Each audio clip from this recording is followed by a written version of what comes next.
Robin Hood Radio presents Flavor Matters with Serge Madikians. He's the owner of Servan Restaurant in Armenia. If you can't find him in the kitchen or gardens, then follow him either on Facebook or Twitter at ServanNY. Thank you, everyone, for tuning in. This is Serge from Servan Restaurant and Flavor Matters, and I am continuing my conversation with Liana Aghajanian, the American-Armenian journalist, writer who lives in Los Angeles, and like me, she was born in Tehran, Iran, and she had to leave Iran after the unrest in Iran. Thank you very much for sticking around, Liana. Thank you for having me.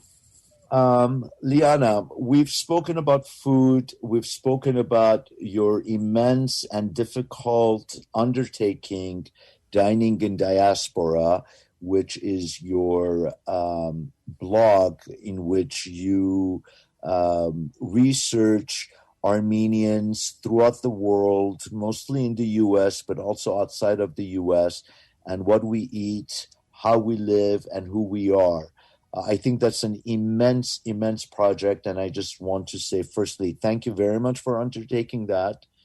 Secondly, I wanted to ask you, I wanted to start this with one comment that you had highlighted that was given to us by George Madikian, who was the owner of Omar Khayyam, this very famous Armenian restaurant in Fresno and San Francisco.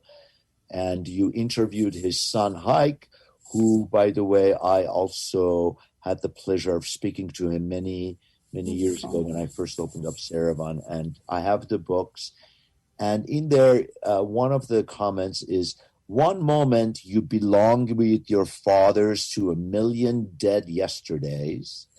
The next, you belong to a million unborn tomorrows, which is a very interesting quote that you extracted. Mm-hmm. And I think Dining in Diaspora is looking forward to the million unborn futures. Right now, at this moment, how does that quote resonate with you? It just about sums up the Armenian experience, doesn't it? In so many ways. We have always straddled life and death in that way throughout history, and yes, absolutely. I think that along with the loss comes a resilience and a celebration of ingenuity, as you mentioned earlier, and what we have been able to do with that despite or in spite of our losses, and what we continue to do. You're doing it too in the work that you're doing, and so it feels like a continuation of all of it in the present. But yes, there are a lot of stories that have that encompass that resilience and that ingenuity, and a lot of the times they live under the surface, and so we don't know them. But that's what I'm trying to find more of those stories. Yeah, I mean, the interesting thing is that my grandfather, Khachik Madikian, who was the survivor of the Armenian genocide with his father, and mainly because they had left their home, and he survived the revolution in Russia, the communist Russia, and ended up in Tehran, Iran, and started Kafenaderi, which was the first European-style cafe in Tehran, Iran. And he's credited for having started that. Mikhaelians in Tehran, Iran, were credited for introducing cold cuts, preserved meats, and then there was their competitor, Arzumanyan, which were the other Armenians that started that. And then we have Mr. George Madikian, who you very eloquently and concisely convey how he introduced to the U.S., at least in California, the Armenian cuisine and Armenian food. But I want to preface one thing that we haven't touched upon yet, which is when we say Armenian food, one thing that is not really conveyed is the way Armenians eat. It's one thing to say Armenian food. It's another thing to sit at an Armenian table and eat at the Armenian table. And you said that I do my part. I do a very small part in upstate New York. And when I serve the apur, or when I serve the dolma, when I serve the jingalov hats, or when I serve the nazuk, which has become our most popular dessert, there is a sense of lightness, and I just want to dance, you know? So I want you in this segment to tell us a little bit more from your travels in Armenia, in other countries, and in the U.S. Convey to us, paint for our listeners how Armenians eat, why the Armenian food is not just Armenian food, but what makes Armenian food more special is the way Armenians eat. Mm-hmm. So wherever you are in the world, if you meet an Armenian and they invite you to their table, you know that you're loved. You really do. It's an expression of love. And that has happened everywhere I've been and met Armenians, whether it was in Los Angeles, in Detroit, in Yerevan, Armenia, in London, England, in Cyprus, wherever I was, and I met Armenians and they invited me to their table. I knew that was special because that's how we show our love a lot of the time. And our table involved and our gratitude and our humility. Absolutely, yes. And so if you want a taste, no pun intended, of what it is to be Armenian, or to get a taste of Armenian life, you have to be at an Armenian table, because it's not just the food, it's the ritual of the food, it's what happens before the food gets to you, what happens while you're eating, everything that goes into that. We fight and we love and we cry and we laugh at that table.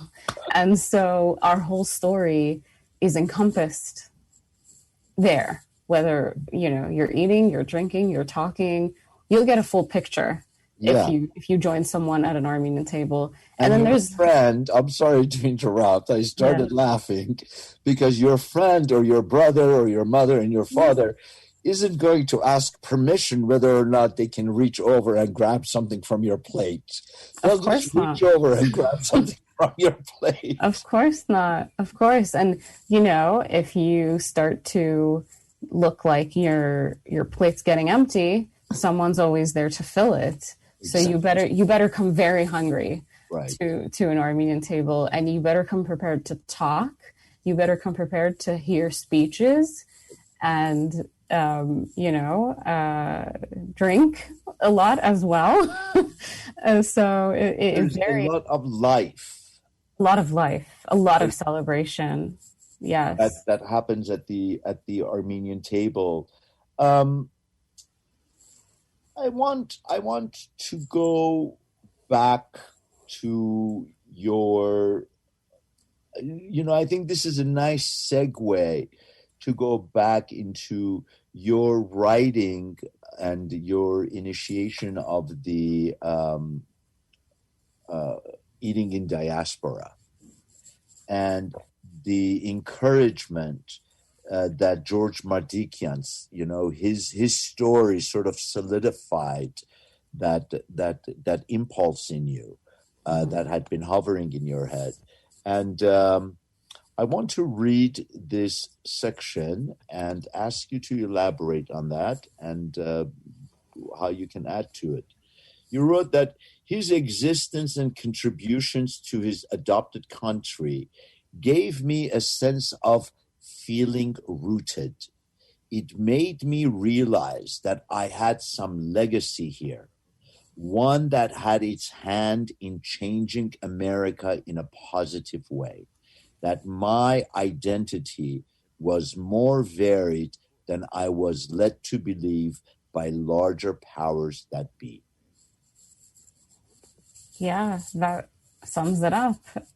I feel that as well, and I want you to please elaborate on that. And we have about 4 minutes, so feel free.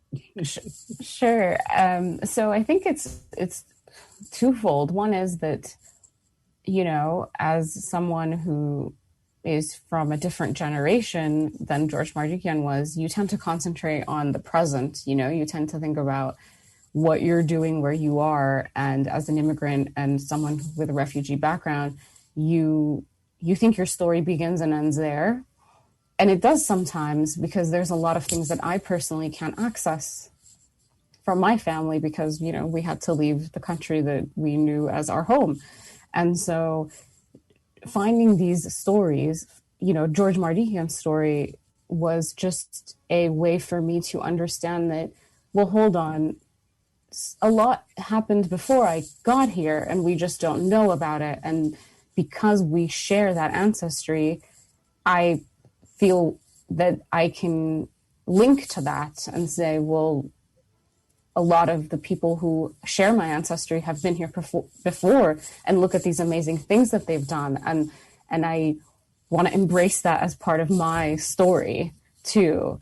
And the other part is that, you know, what we're led to believe from forces that are larger than us, you know, we are not just... And what do you mean by those forces that are larger than you? Well, I think history, you mean politics? All of it. I think it's either you are unrecognized, othered, or painted out to be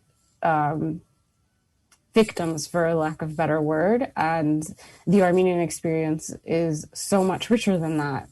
And George Madikian's story was a perfect example because, unlike me personally, he went through horrors of that time. And despite those horrors, he came out of it and, you know, used his genius to create something and make an impact. And he was not known as being one out of 1 million Armenians who survived the genocide, and that the story of what it is to be an Armenian begins and ends there. He was something else. He took his background and created something else. And so I think that's part of what I was trying to get out too, that it's richer. It's so much more richer than Armenians realize, than people who are not Armenians realize. We have a very beautiful history that encompasses loss, of course, but also richness and resilience. And both of those things need to be sitting together at the same table. So last year I was asked many times, Serge, how did you get through COVID? I mean, this seems like it was such a difficult time. You know, like, what are you doing? And I have to tell you, I thought, if my grandfather, Khachik Madikians, can escape Kharkov through Baku, Azerbaijan, go to a country that he doesn't speak the language, and start Cafe Naderi in Iran, and survive several uprisings, and create this historic landmark in Tehran, Iran, my job is like walking through the garden in relation to what he has done because of the level of resilience. I want to finish. We have 1 minute. I want to finish with this question. How has your sense of being an Armenian evolved through your writing, Dining in Diaspora, and your research? I think that it is continuing to evolve, and so it's an active process. It changes all the time.